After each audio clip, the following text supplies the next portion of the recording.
a tour of the Middle East and had just come into the Egyptian Red Sea port of Hurghada. A seaside mosque and 2 minarets in gleaming white sat near the dock along with various other types of vessels. It was a perfect December morning.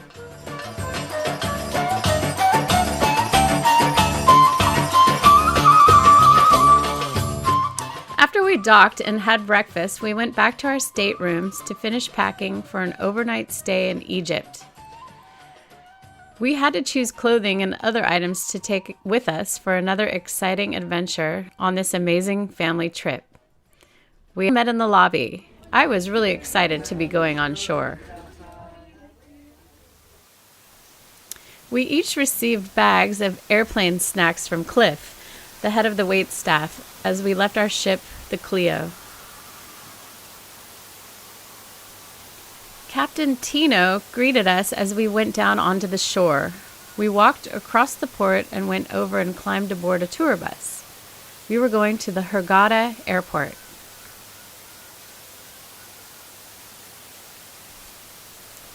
I sat with Mom while Jay and Van spread out in the bus so we could get photos from both left and right in different angles as we drove into Egypt.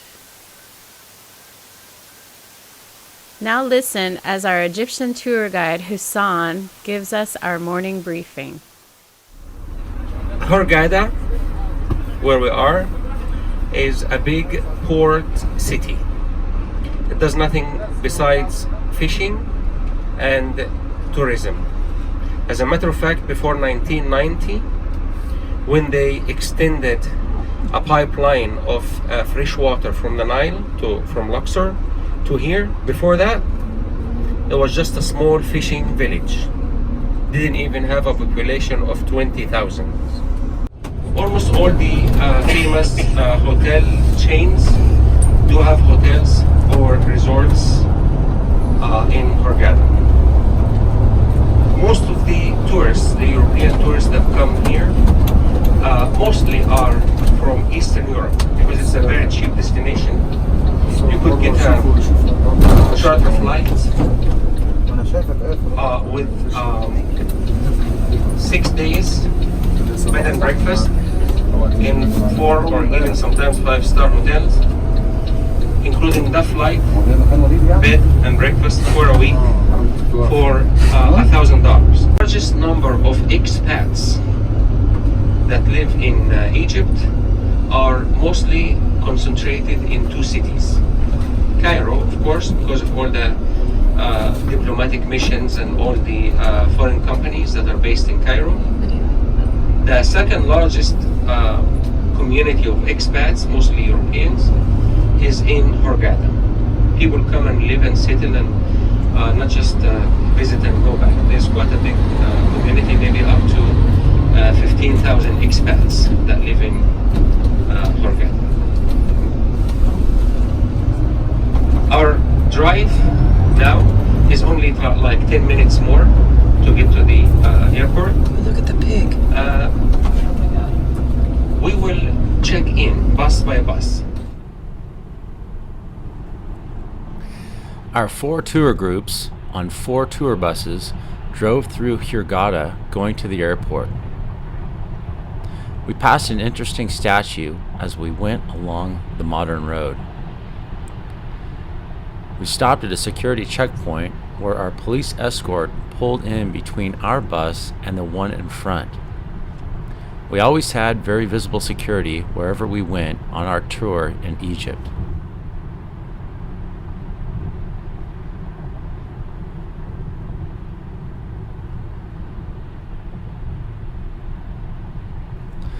This international airport, completed in 2014, had several modern tent-shaped facilities. Our bus dropped us off at the domestic departure building.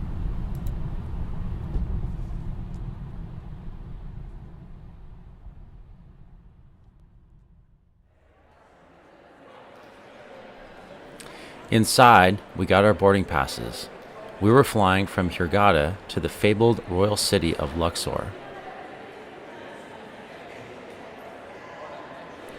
Taking one of these airport buses to get out to the airplane, we drove onto the airfield.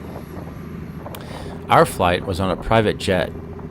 This VIP service was reserved just for our 4 tour groups of 20 passengers each from the Clio and our 4 guides. That meant it was just our group boarding the aircraft. The jet was owned by Petroleum Air Services, established in 1982, and provides oil industry support services and charter flights. It's 75% Egyptian and 25% British owned. I took a picture of Mom, Van, and Aaron as we paused outside our VIP jet. Then we boarded the brand new Bombardier 900, a state-of-the-art aircraft made in Canada. Aaron paused to get a selfie with a very handsome Egyptian gate agent as we boarded the plane. We stowed our bags and settled in for our 30-minute flight to Luxor.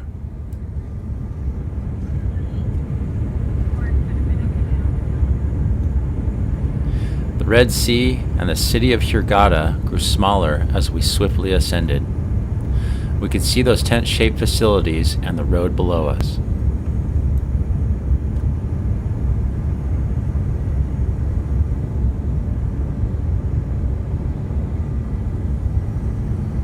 دقيقة على ارتفاع قدره 13,000 قدم وبسرعة 800 كم في الساعة. قاعدة الطائرة اليوم كابتن لوغان. شكرا. Good morning, ladies and gentlemen. Welcome you on board Petroleum Air Service CRJ 900 bound to Luxor Airport. Our flight will be 30 minutes at an altitude of 13,000 feet at cruising speed of 800 km per hour. In command of the aircraft today is Captain Logan. Thank you. The coastal mountain range of Egypt and the desert sands passed by as we went inland, flying above the clouds. Soon, we were over the lush green area that borders both sides of the Nile River.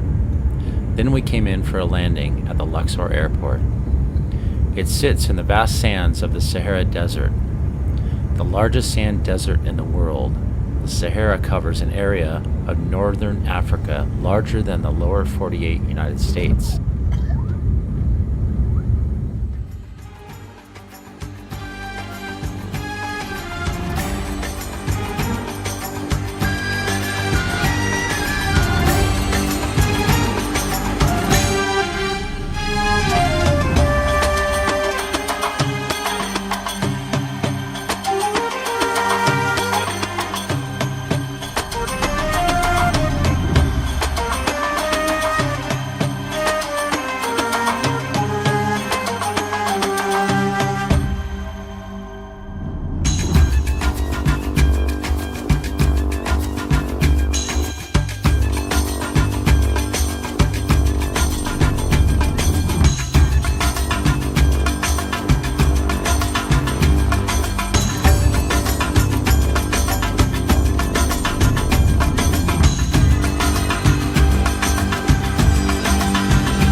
Alright, welcome to Luxor. Welcome to the real cradle of Egyptian glory.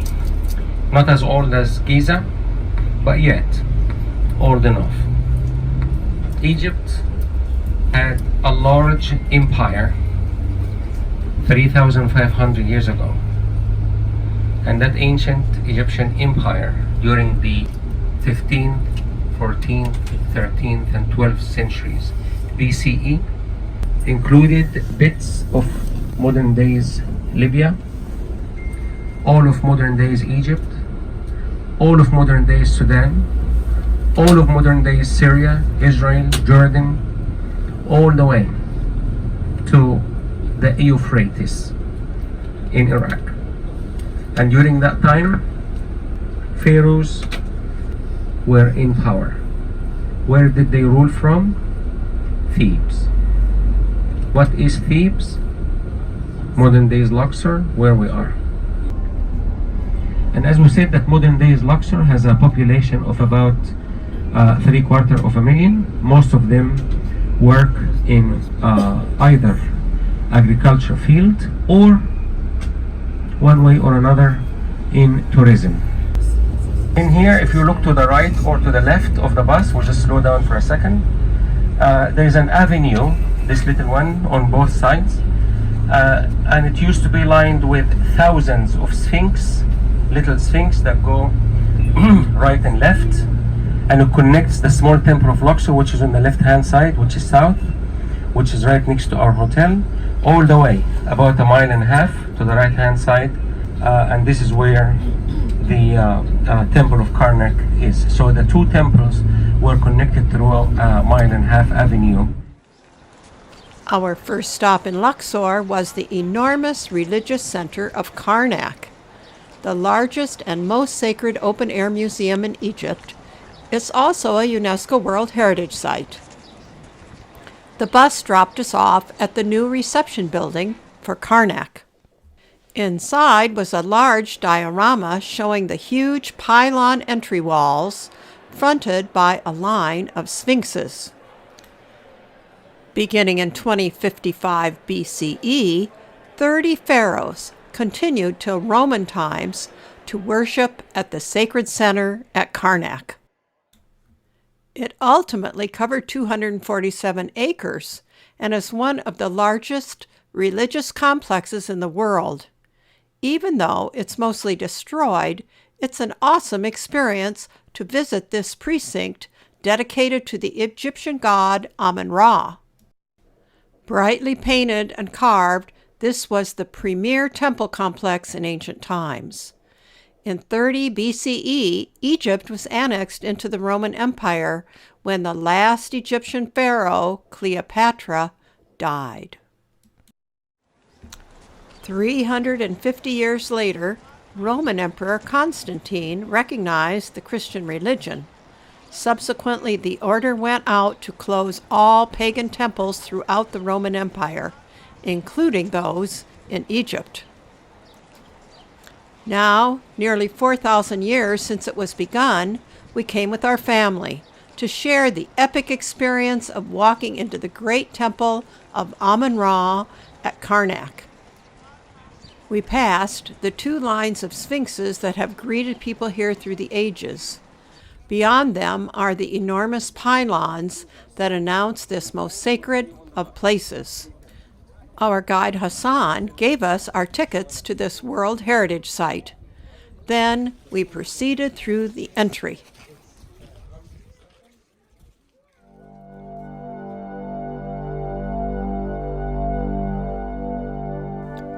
Inside, we paused at the shrine of Seti II with its numerous columns.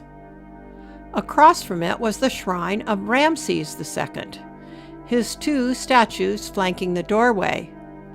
A guard in his long galabeya stood by as we entered to find even more statues lined up inside.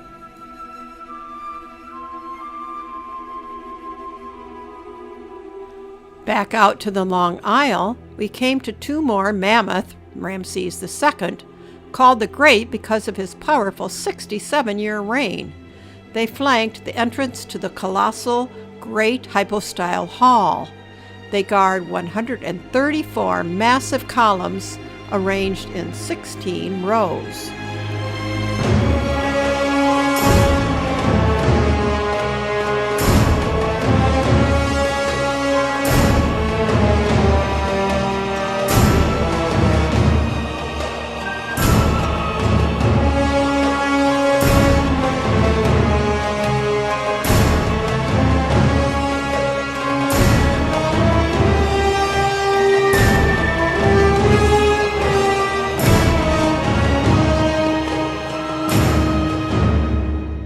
The deep carvings on the incredibly huge columns tell stories about the pharaoh who commissioned them.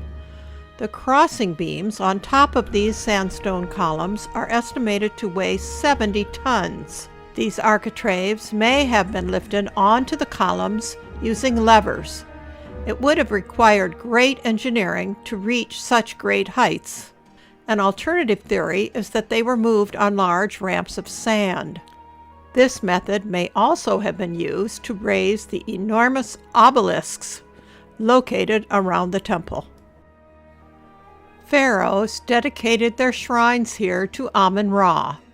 Speculation is that the word Amun or Amen, used in prayer, was taken up by the Jews when they were here in Egypt. During the time of Moses, the Jews were just a small monotheistic sect compared to the Egyptians, who were a polytheistic superpower who worshipped Amun-Ra and many other gods.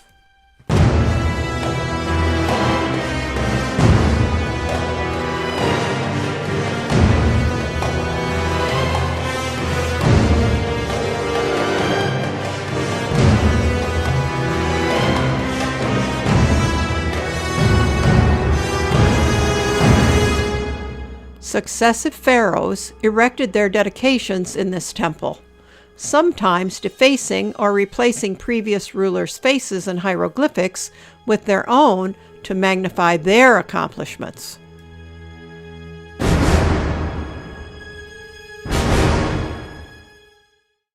Through the maze of columns we went, following Hassan with our group, taking pictures and learning about Karnak and the pharaohs.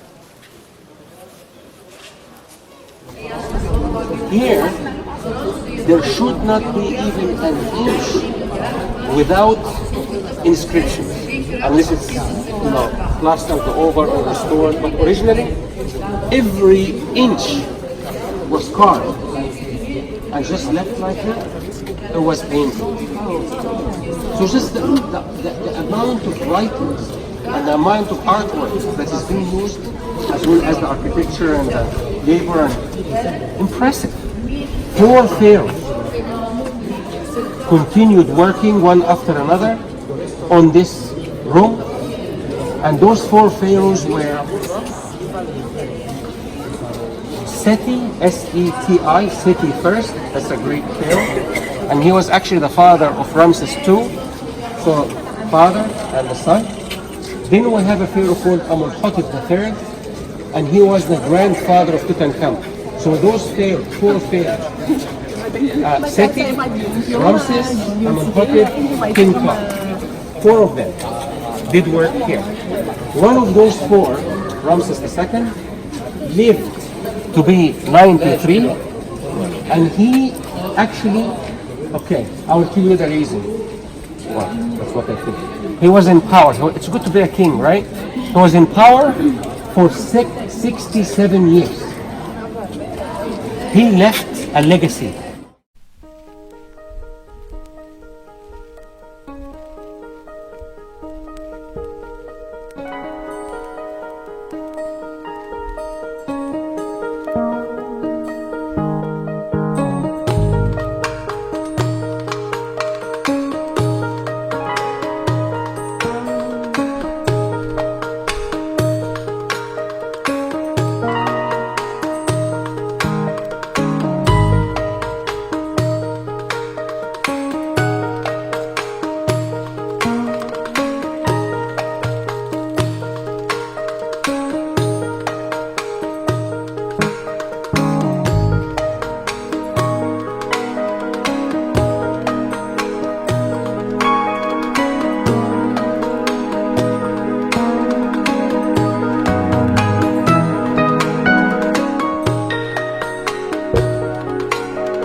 عن حور كا نخ ع مشاعيت نب تي وين ريت أوس ريت مي بتاح حر نوب أوسر رمبوت مي را بن ام تاوي كيمت خرسوت نسوبيتي نبتي أوسر ماعت را مري أمون سارا نب خاو را مسو مري أمون نب طوي مري أمون epic receipt. This is how it sounds like. What did it mean? These are actually all different descriptions of the king, saying that he may be given life by Horus, you know, the sun god, Falcon. He is the strong ox of his mother. Strong ox. Look at the big testicles here. I mean, virility. They like to be referred to as oxen, just to show their power. You know, the strong ox, the lord of the land, belongs to the two ladies, the vulture and the cobra. If you look at the forehead of Tutankhamun, the mask, the golden mask, there's a cobra and a vulture, like these. Those were the goddesses of the prehistoric Egypt of the north and the south. So he belongs, or he is beloved, or he is protected by the goddesses of ancient Egypt, with it, the great goddesses of ancient Egypt. So we have adjective and we have a noun. And he is like golden Horus. So back there we have just the regular Horus, but here we have the gold. See, this is the sign, the necklace. Noob, her Noob, golden Horus, Usrit, M, Ra, the Usr. This is the sign of power. Again, this is another description of who? Just keep describing him many times, and then he says he is beloved. Kemet. Kemet is the name of ancient Egypt. It was not called Egypt or Masr or any of this stuff. It was called Kemet. Means black soil or fertile land. And this is where it is. This is like Kem, K or Q, M, T. And it was a very well organized town. This is like a roundabout. It was crossroad. It's the beloved of Kemet, Egypt. Here. Hassan read the hieroglyphics and then translated them for us.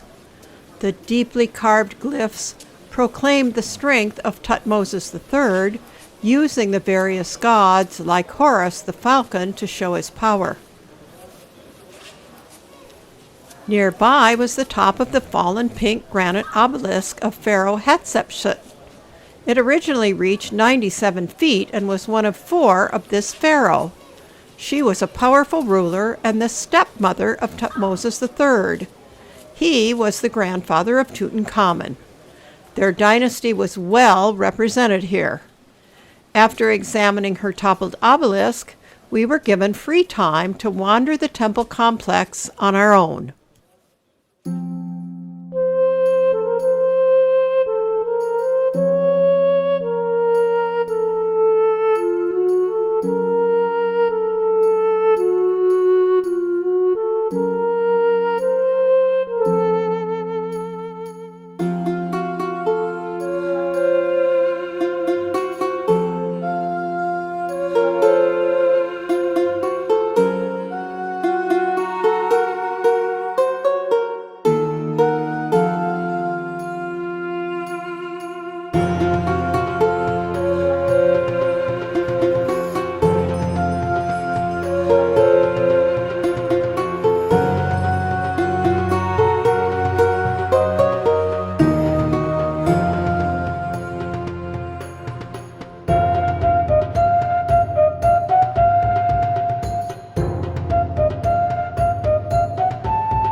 We walked to the back of the ancient complex to examine the festival shrine of Pharaoh Tutmoses III, King Tut's grandfather. Lucky to have been here before, we knew that there was a great deal of ancient paint still existing in his shrine. The color blue represented water, the Nile River and its annual flood. Used in the pharaoh's striped headdress, it was often made from ground lapis lazuli and was one of the most important colors in ancient Egypt. Green was the color of fresh growth, vegetation, new life, and resurrection. The hieroglyph for green is a papyrus stem and frond. Green was made from ground malachite. Red was the most potent of all the colors in ancient Egypt. It was the color of life and protection, the color of blood, and the life-supporting power of fire. It was therefore commonly used for protective amulets. Its paint was made from lead or ochre.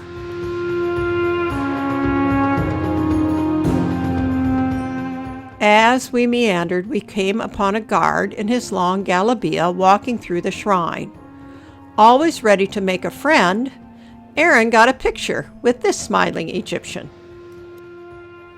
We asked if he would take a picture of our family in the ancient temple of Amun-Ra at Karnak. Then he went on his way, wandering the ancient ruins of the temple.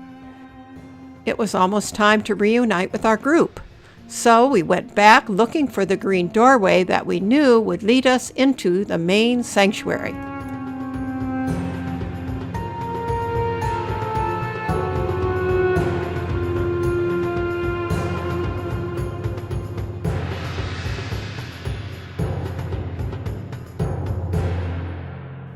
There we found the statue of King Tut.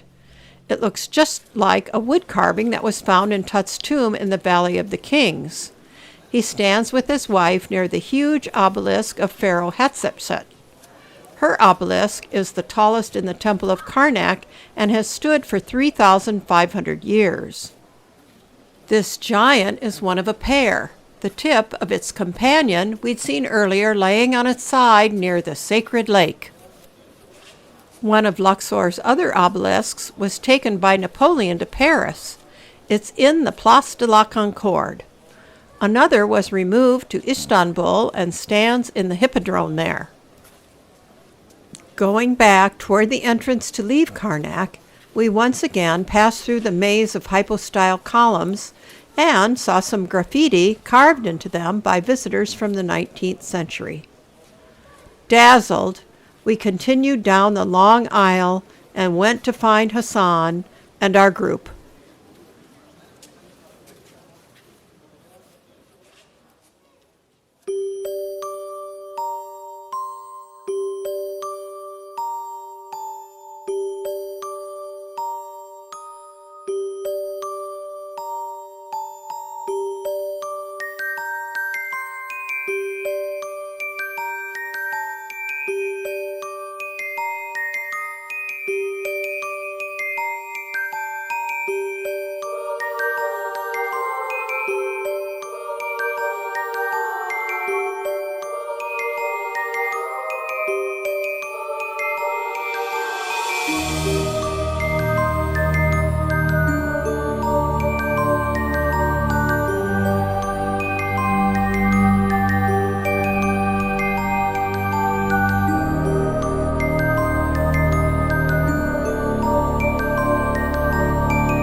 Here are, on your left hand side, are the ruins of Luxor Temple, very close to the Corniche Street, right across from the river, and right across from our hotel as well. You will just see after the next traffic light, you will see our hotel, not very far from that.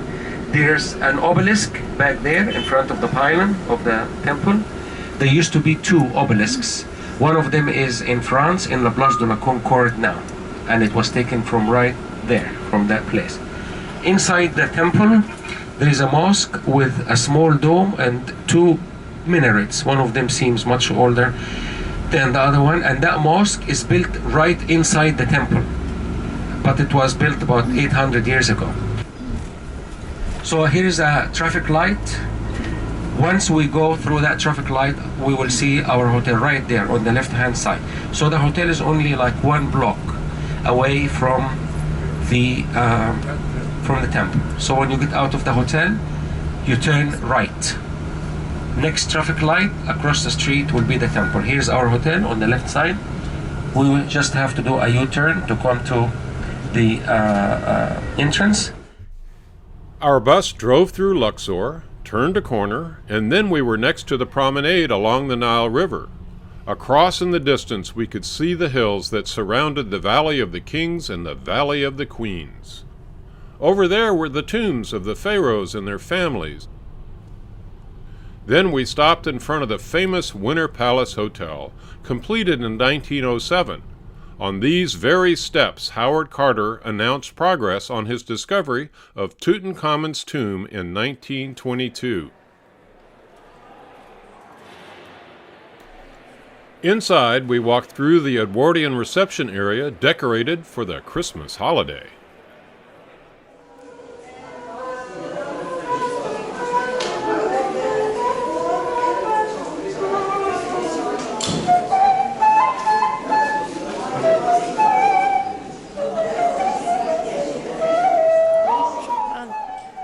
After listening to the Egyptian flute player for a few moments, we followed our leader to a private area to receive refreshing hand towels and then some cool drinks.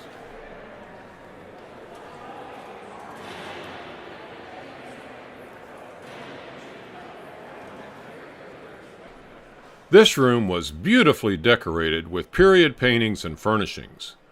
Presently, we climbed the handsome wrought iron staircase to our second-floor rooms. Crystal chandeliers hanging above angels suspended from the staircase.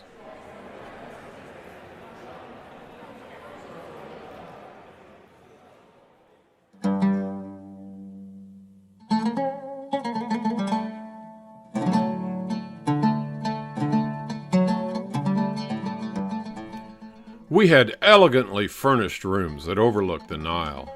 From our window we could see Felucca, a distinctive Egyptian boat, sailing on the river.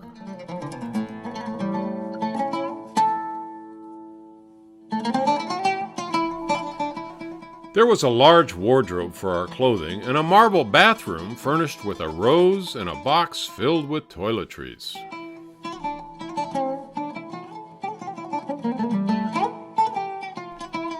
We counted our Egyptian pounds, printed with ancient sculpture and buildings. English on one side, Arabic on the opposite. Then we went back out into the long, wide hotel hallway. We had an appointed time to meet on the veranda that gives a breathtaking view of the Nile.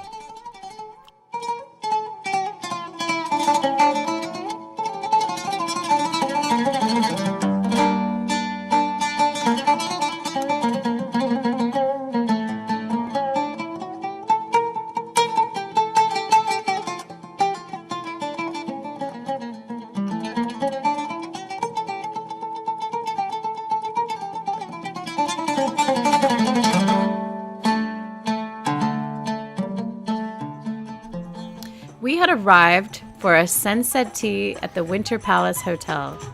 The flute player was once again there to greet us.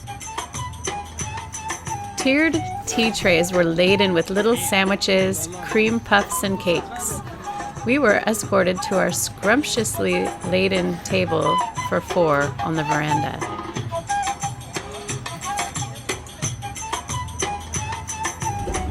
Coffee, please.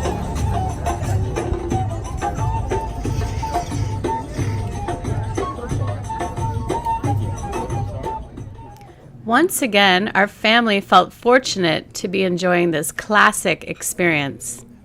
Just like many famous guests who had been here before, we watched the sunset through the palm trees in Luxor. Later, we left the veranda to go down to the street and get a better look at our wonderful old heritage hotel. Our guide Hussein had helped us arrange an evening horse and carriage ride through the streets of ancient Luxor. We looked for the man who spoke English, who we had arranged to accompany us on the ride. He would be sure we stayed out of any trouble. At least that was our hope. The four of us wedged into the old carriage. The evening weather was mild as we set off along the Nile River. The Islamic call to prayer began just as we entered downtown Luxor.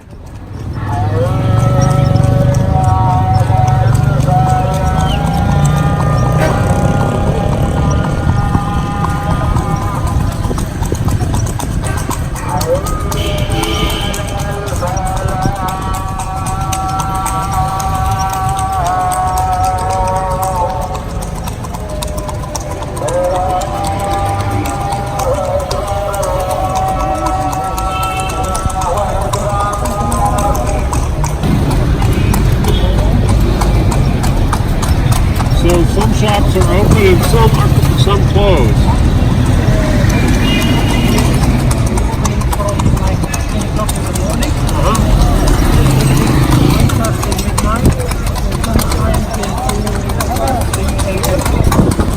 Pray and sing like that, like at certain times? 5 times a day. This is one of the times? Yeah.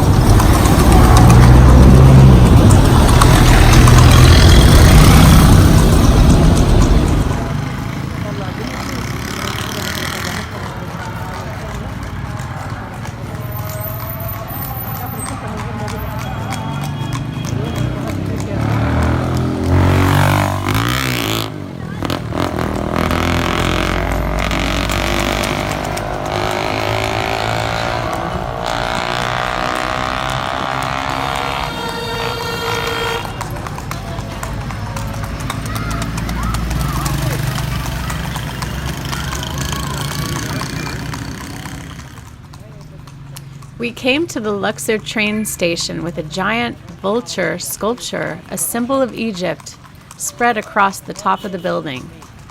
Then we followed other carriages as we turned down a side street.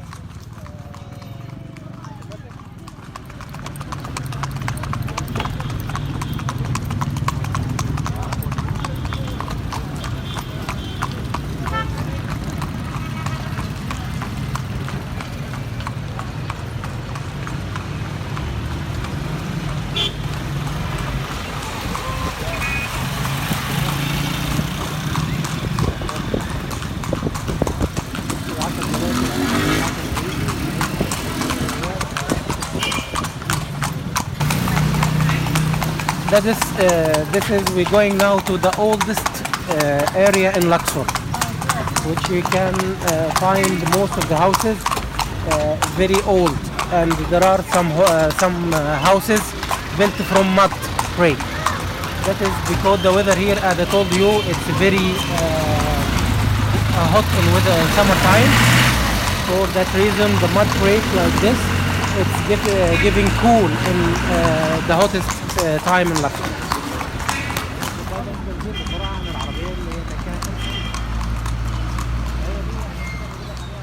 We then came to the ancient outdoor market called the souk.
Oh, that was awesome. Something unique, huh? Yeah. Our super interesting carriage ride through the old shopping and residential area of Luxor came to an end. We could hear some strange music as we paid our driver. We then went towards the sound that was coming from across the way from the now lighted Luxor Temple.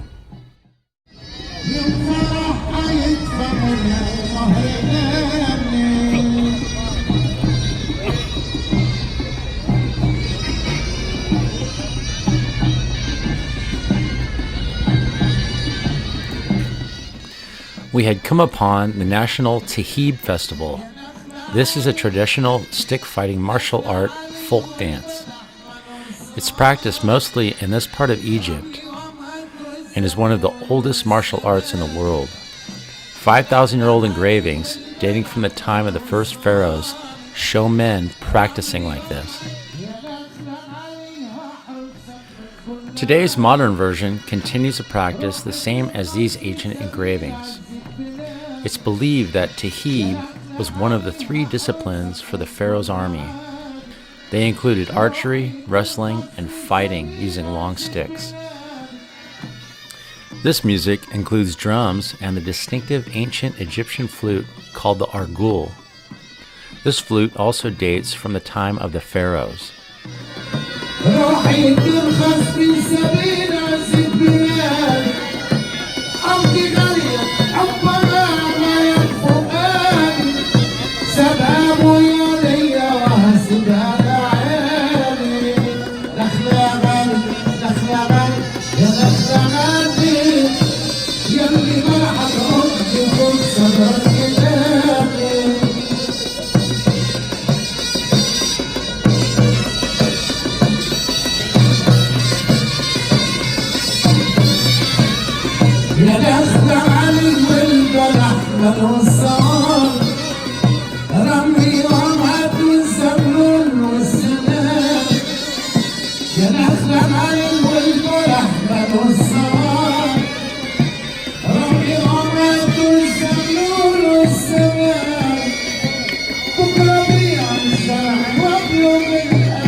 We left the festival, walking past a man selling sugarcane and other snacks, and again past the Luxor Temple as we headed back to our Winter Palace Hotel. It was time for dinner.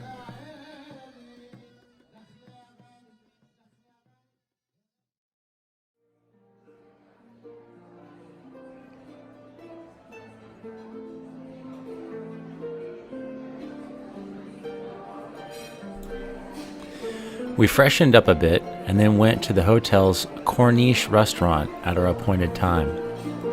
The staff greeted us as we came into the large dining room that overlooked the terrace and the Nile River. A woman playing the harp added elegance to the experience.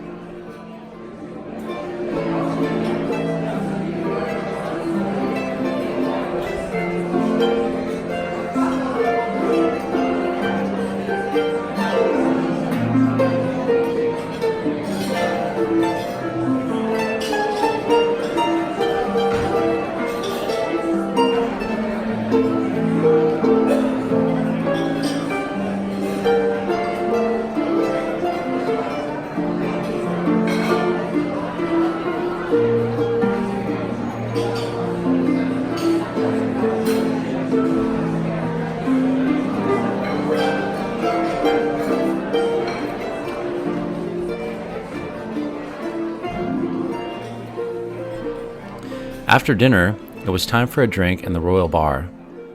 It has served many famous guests. The Winter Palace is where Agatha Christie stayed when she wrote Death on the Nile. Howard Carter, who found King Tut's tomb, used the hotel's notice board to deliver news about Tutankhamun's discovery. Carter's patron, the Earl of Carnarvon, also stayed here. Now our family were all guests at the Winter Palace in Luxor.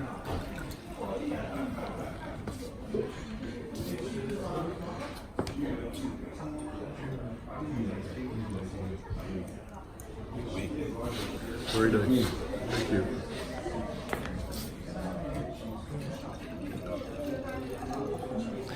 Our Egyptian wine was named after Omar Khayyam, the Islamic poet and mathematician.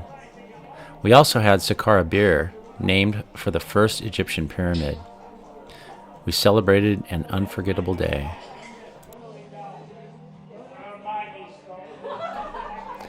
After drinks, we went back to our rooms, riding one of the first elevators in Egypt.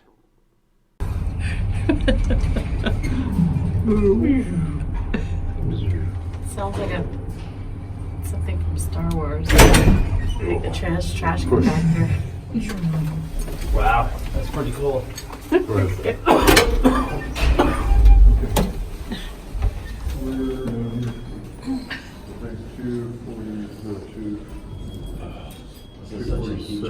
You're right here. Yeah, you're 245? we're 246. You're 240. Could you imagine all back in the 20s? That's us. That's our room. I like that statue. Oh, you have a big room. Wow. Fancy. Don't open this inward.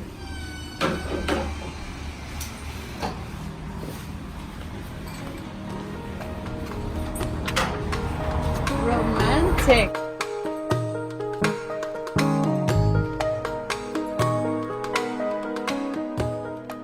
After dinner and drinks, Mom, Jay, and I went out through the hotel lobby. We wanted to enjoy more of the beautiful Egyptian evening and do a bit of shopping. The weather continued to be mild, about 75 degrees. We went down the front entry to the shops that sit directly under the hotel in a long arcaded area. I asked a man there where to buy frankincense and myrrh, as I wanted to get some of these fragrances as gifts for my friends back home. He led us to a small shop filled with an enormous selection of bottles filled with natural oils. Inside, I got a whiff of fragrance from several vials. There was an amazing variety of scents. Jay and Mom wandered the shops checking out all of the products. Meanwhile, I selected 2 varieties of oil and then posed for a picture with the Egyptian salesman. We left that shop and went to the one Mom wanted to visit. She had shopped there in 2012. This shop had been in this spot since 1907 when the hotel opened. It held all kinds of Egyptian souvenirs.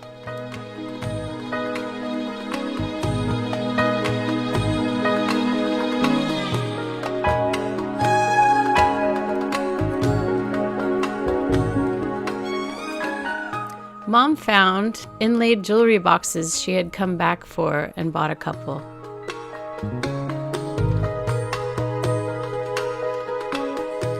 Jay looked at some of the many photographs for sale.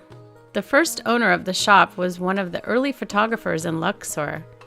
Attaway Gaddis was 18 years old when he began documenting the surrounding area, including the Winter Palace Hotel and ancient areas of Egypt. His beautiful, iconic photography is still available for sale in his shop over 100 years later.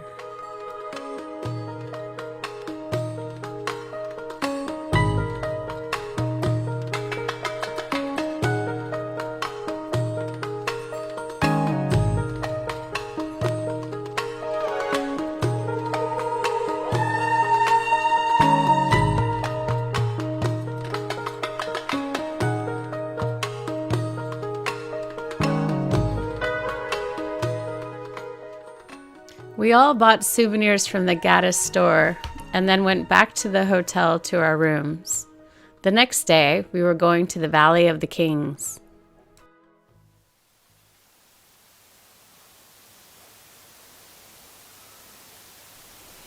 In the morning, out our hotel windows, we could see hot air balloons floating above the Nile River. We went down the long hall to breakfast to the dining room, and afterwards joined the others in our group for our outing that morning. We were excited as we boarded our buses. Our guide Hassan was there as we left the Winter Palace and drove past the beautiful Nile River lined with those Felucca sailboats.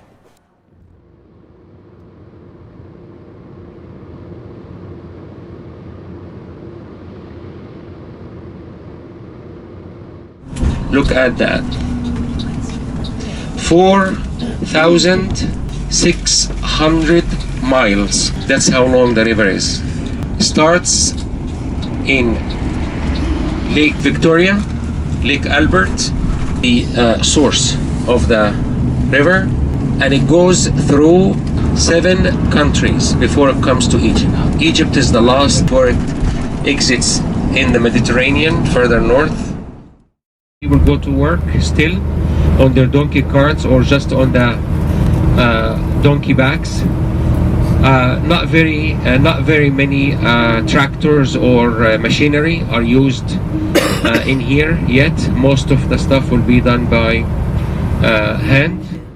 More colorful balloons were above the green farmland that's next to the Nile. As we drove near the fields, the hills that rise above the fabled Valley of the Kings came closer. If you guys remember, we just left the Nile. We just did a turn when I started collecting the money, and that was almost 3 minutes ago. Away from the Nile, and all of a sudden everything turns dry. Which shows you how Egypt would look like without the Nile. Because this is how it looks if it relies on rain, which doesn't happen very often. Nothing grows here, not even a shrub. We left the green area next to the Nile and drove up to the site of the tombs of the ancient Egyptians. Our bus dropped us off in a parking lot. There, we'd received our tickets and an extra pass we'd paid for that allowed us to take pictures inside of the tombs. After walking through a reception building, we came to a series of covered open stalls with all kinds of colorful and intriguing items to tempt us. We kept walking, hoping to stop there after we finished our tour.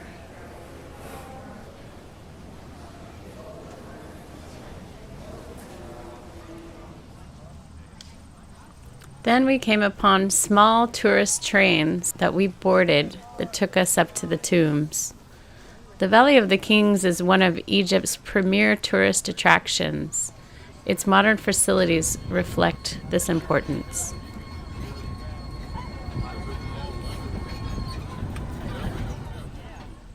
Just below a pyramid-shaped hill is the ancient entry to the area that holds 63 currently known tombs.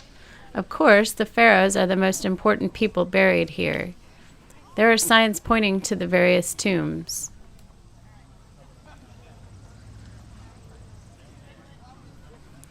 We approached one of them and then stopped for an explanation about the layout of the valley. Hassan gave great information about the first of 3 tombs we would visit. This tomb once contained the mummy of Tut. He died in 1203 BCE. This is one of his ancient statues.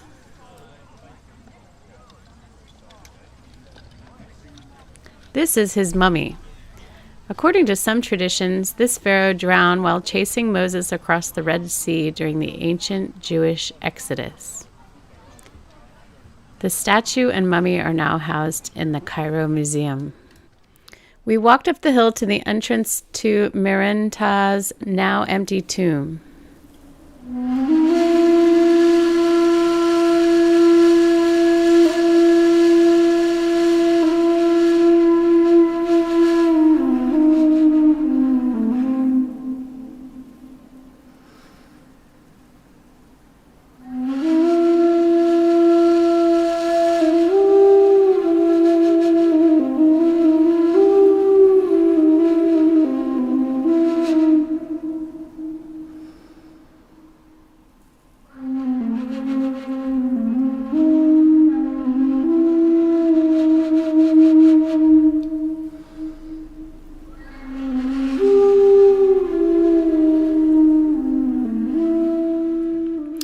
bottom of the long shaft, we came to a large granite coffin.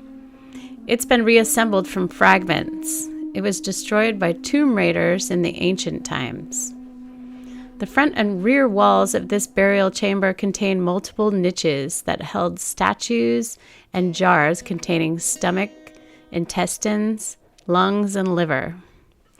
Next to the rebuilt coffin lies one of the lids as a set of 4 coffins. Each one sat inside the other. The end of the lid shows a carving of Isis. She's one of the most important Egyptian gods. Originally, this lid would have been brightly painted. Some of the painted wall art did survive in the tomb, however.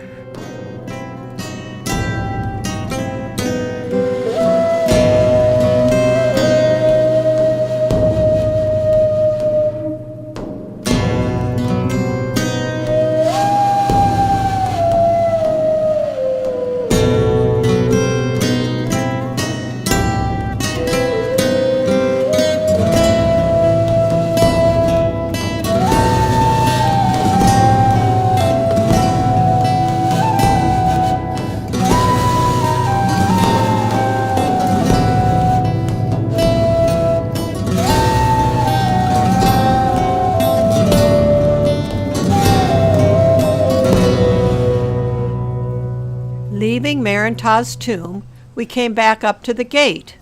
Once again, we passed the beautiful images of the pharaoh and the bird god Horus that sits at the entrance. Then we passed large crowds that formed since we'd arrived earlier in the morning. Across the way was our second destination, the tomb of Ramses VI. This diagram shows its long corridor. This tomb is one of the most fabulously decorated. Ancient tomb raiders destroyed the sarcophagus and mummy while searching for treasure. Its interior remains preserved, even though, amazingly, this tomb was lived in by modern tomb explorers in the 1800s. They camped inside while they searched the valley. We showed our tickets to the guard at the gate and entered this magnificent tomb.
With one of the longest shafts, broadest corridors, and greatest variety of decoration, this is one of the most spectacular tombs in the Valley of the Kings.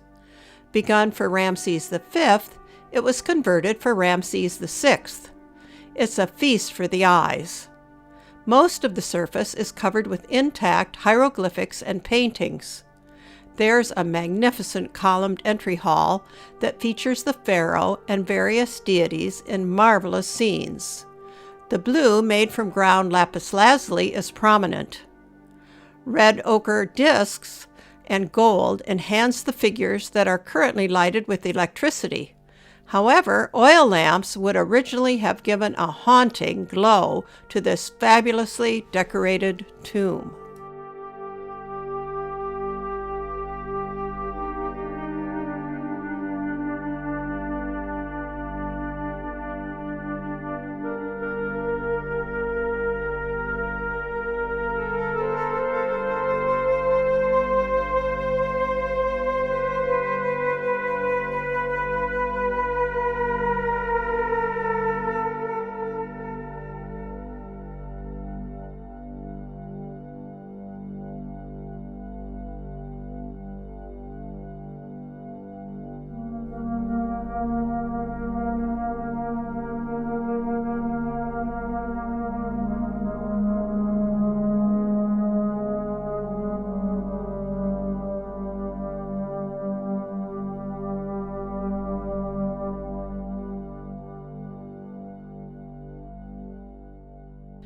As we descended the long corridor to the burial chamber, a guard checked that we had our tickets allowing photographs.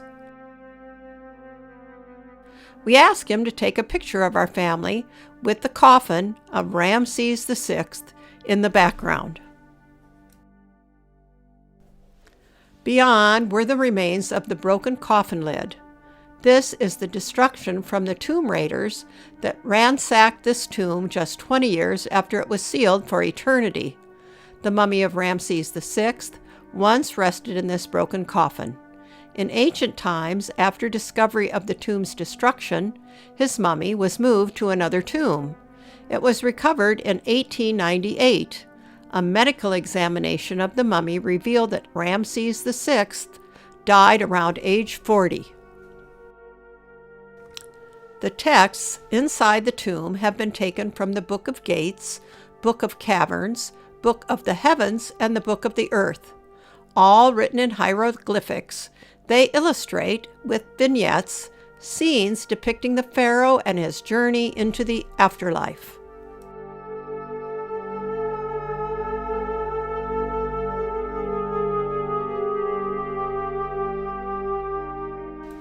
The female god Nut and the male god Ra are prominent in the texts, and the decorations pay extra attention to astronomical subjects. We were overwhelmed and excited as we left this large burial chamber and its spectacular decoration.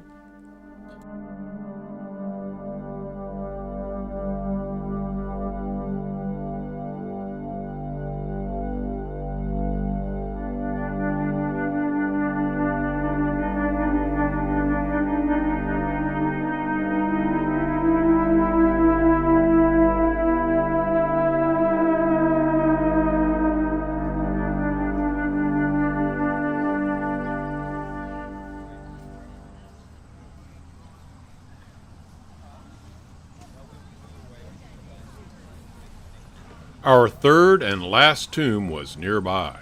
We saved King Tut for our final tomb. Tutankhamun's corridor and tomb are tiny compared to the others in the valley. His is the only intact tomb to be discovered in modern times. We presented our ticket at the entrance.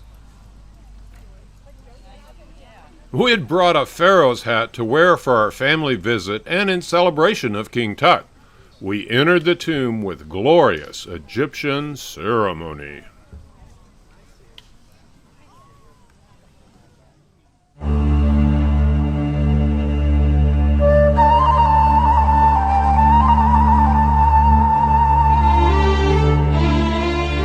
Explorer Howard Carter and his patron, the Earl of Carnarvon, are pictured here just after Carter opened the Pharaoh Tutankhamen's tomb.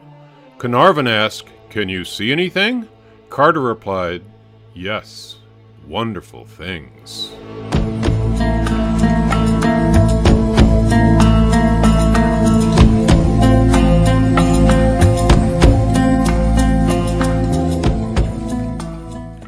With the light of a candle, they could see that many of the gold and ebony treasures were still in place. The tomb was found after a 5-year search. A young boy stumbled on a stone and revealed the top of a flight of steps cut into the bedrock.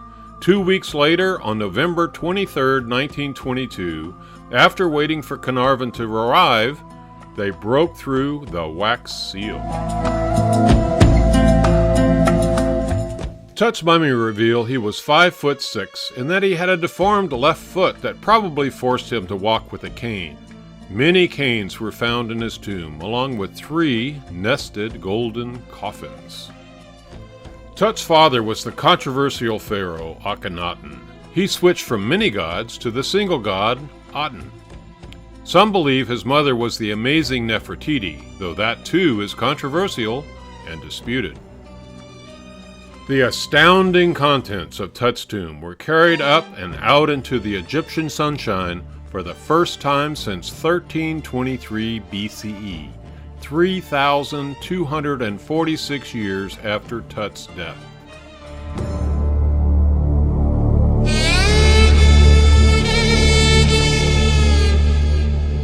Now we were in Tutankhamun's tomb.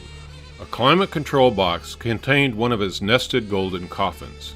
It sits in a small, recently refurbished room, beautifully restored after many years of destructive tourist activity.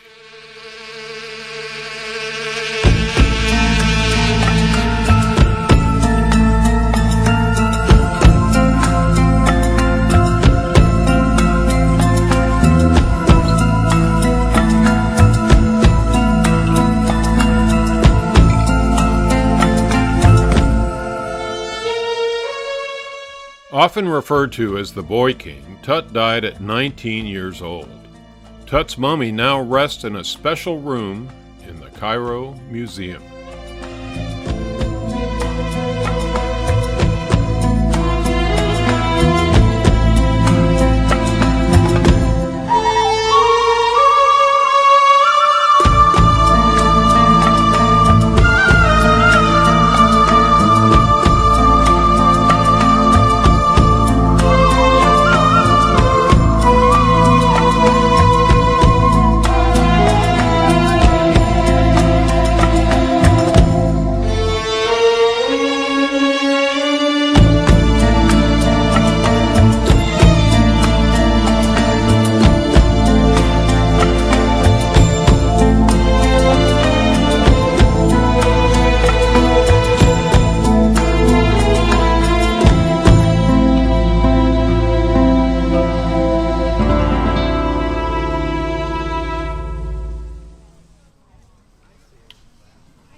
All 13. 13 $50. No 13 doesn't belong 25. So you had all your meals paid for.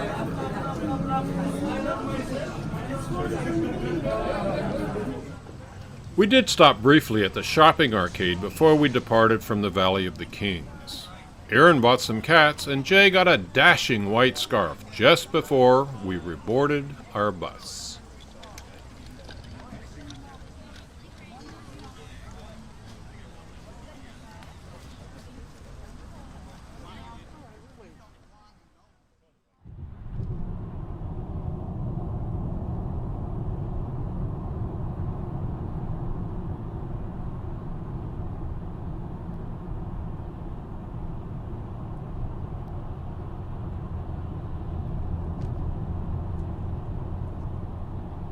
Now we are driving along the big temple that used to be here of Amenhotep, the grandfather of King Tut.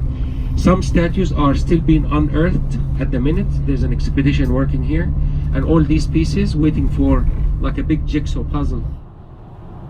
We pulled up at the Colossi of Memnon, two amazing statues of Pharaoh Amenhotep III. They've stood here since his reign in 1350 BCE. They fronted his huge temple that now lays in pieces.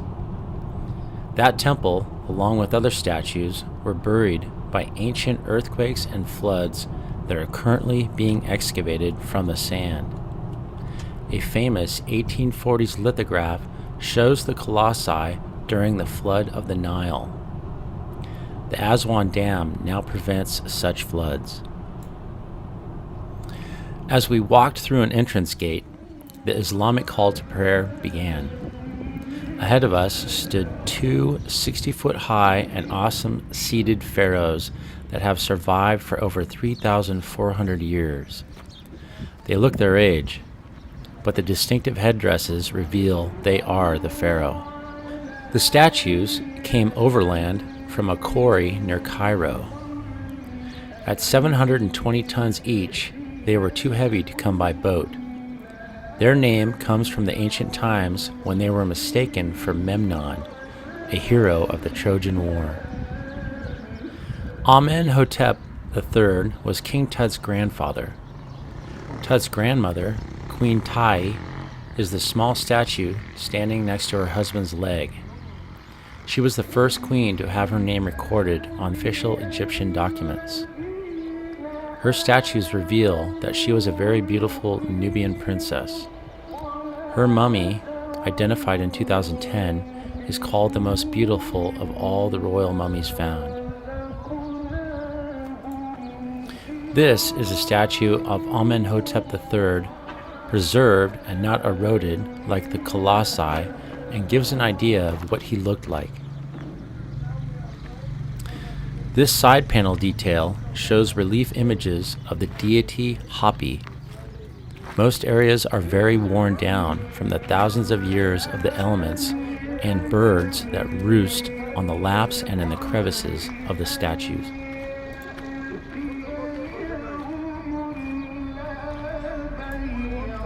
This was another staggeringly beautiful place to visit on our amazing trip to the Middle East.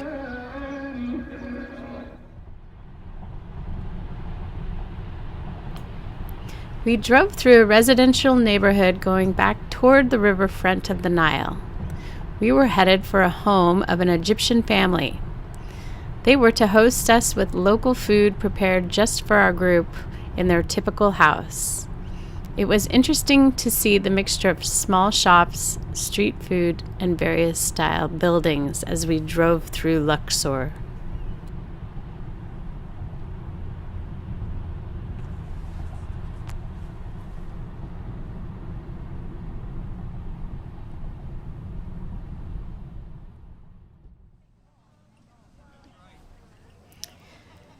Our bus dropped us off at the end of a long dirt road. Along the way, 2 of the children of the Egyptian family greeted us. Their single-story house was brightly painted with depictions of travel to Mecca.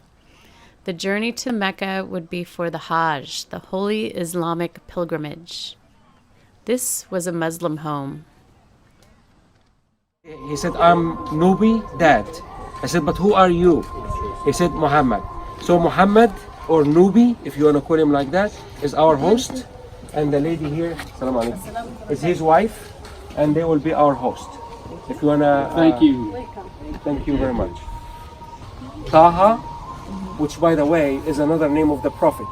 So Taha is like Muhammad, like Mahmoud, like Ahmed. Nubi, Winta, Ahmed, Noura, and Noura means like light. Noura. Al-Haq, and this is the grandmother. So how many generations do I have here? 3. Yeah, 3 generations right here. We sat outside under a bamboo cover on bamboo seating. The kids served us beginning with hot hibiscus tea. We also had bottled water. The meal was mostly served in terracotta pottery. We were really interested to see what we would be eating. There were big dishes of potatoes cooked in red tomato sauce.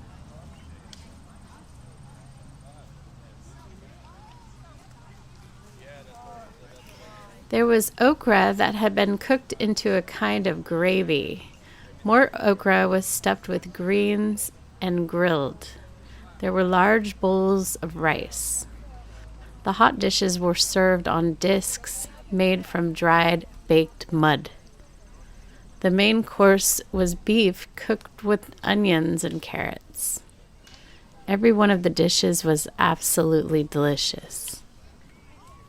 We are a farmer family. We don't have enough money because it's expensive. I spoke with my father. We can sold some animal. We have a lot of animal. We sold some animal and make some money. And my grandmother and my father went to Mecca buy sheep. Yeah. And my father want to buy blade. That's why we painting blade here. Jay posed with his dashing white scarf against the wall, showing a ship and plane, a sort of advert for the Hajj. Nubi continued to deliver food as Mom and I made a tour of the house. We came to a room that contained a hot food storage cabinet.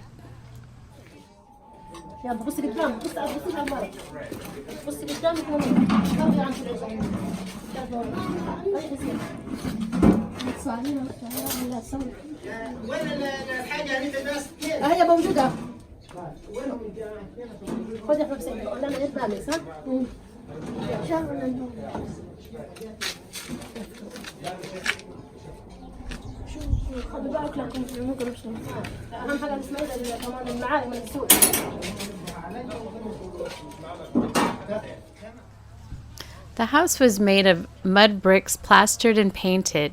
Most walls had calligraphy sayings. The grandmother posed for us and seemed happy that we were interested in the house and family. There was a wash basin with a nearby shower pan, a pink toilet, and a floor urinal. The only bedroom we saw had multiple colorful beds in it. Out its window, we could see another mud brick building.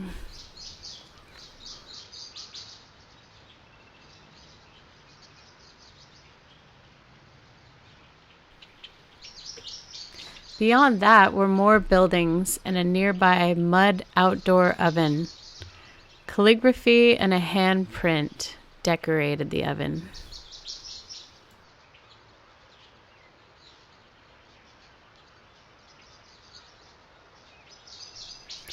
There was a white, round satellite antenna atop the main building. A blue bike leaned against its wall as we came back around the house to where the diners were seated.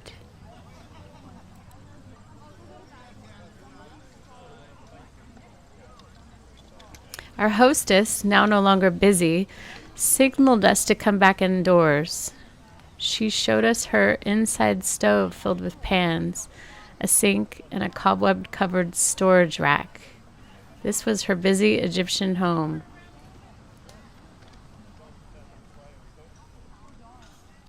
She was really happy to share with us and smiled as she posed with Mom after our tour. Van gave our farewells and we departed our welcoming Egyptian lunch on a tiny farm by the Nile River. We left the Egyptian family, walked back down the dirt road from their house, turned the corner, and went directly to the riverside of the Blue River Nile. Waiting for us at the river's edge was one of those Felucca sailboats. Our final exciting adventure in Luxor was a ride on the river. It would eventually take us back to the dock in front of the Winter Palace Hotel. From there, we go back to the airport and return to our ship, the Cleo, to continue our cruise on the Red Sea.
Oh, you got a win. Look at what you got.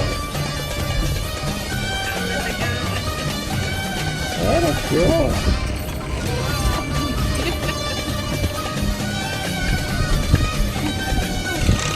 Do you feel in control? No.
Thought he'd see people stand in line to see the boy king.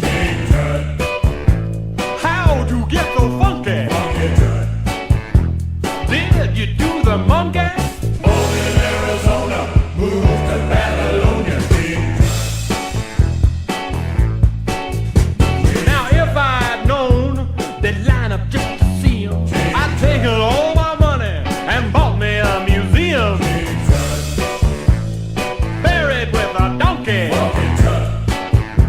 He's my favorite honky. Born in Arizona, moved to Babylonia.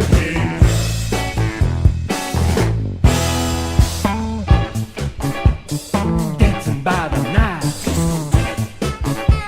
the ladies love the style. Rocking for a mile. He ate a crocodile.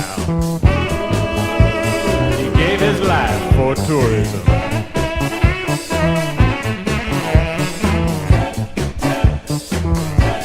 Golden idol.